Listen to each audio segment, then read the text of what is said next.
Abraham லோத்து அவரை சிறைப்பிடித்துக் கொண்டு சென்ற அந்த ராஜாக்களை அவர் எதிர்த்து சண்டை போடுகிறார். அவருக்கு பயம் வருது. இவங்க எல்லாம் சேர்ந்து எதிர்த்து வந்தால் என்னாவது? அங்கு தேவனுடைய வார்த்தை அவருக்கு தரிசனத்துல உண்டாகி, நீ பயப்படாதே, நான் உனக்கு கேடகம்.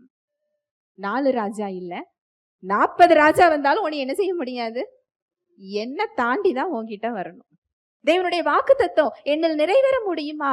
அது நிறைவேற முடியாத ஒரு இடத்துல நான் இருக்கிறேனே. சந்தேகம் வருது ஆபிரகாமுக்கு. உடனே அவருடைய நினைவுகளை அறிந்தவர் என் பிரச்சனையை அறிந்திருக்கிறாரா? என் துன்பத்தை அறிந்திருக்கிறாரா? நான் நிற்கிற இடம் அவருக்கு தெரியுமா? நோ, எல்லாம் அறிந்தவர். உங்க நினைவுகளை அவர் அறிந்திருக்கிறார். உங்க ஏக்கங்கள், அந்த பெருமூச்சு அவர் என்ன செய்கிறார்? அறிந்திருக்கிறார். உங்க கண்ணீரை துருத்தியில் வைத்திருக்கிறேன்னு சொல்றாரு. எல்லாம் அக்கௌண்டபிள் தான், எதுவும் கணக்குல இல்லாம போகல. ஆபிரகாமுக்கு சந்தேகம் வருது.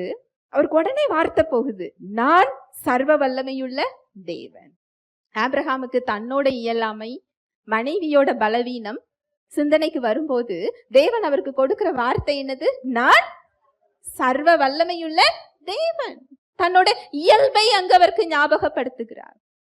ஹல்லேலூயா, பிரைஸ் தி லார்ட்.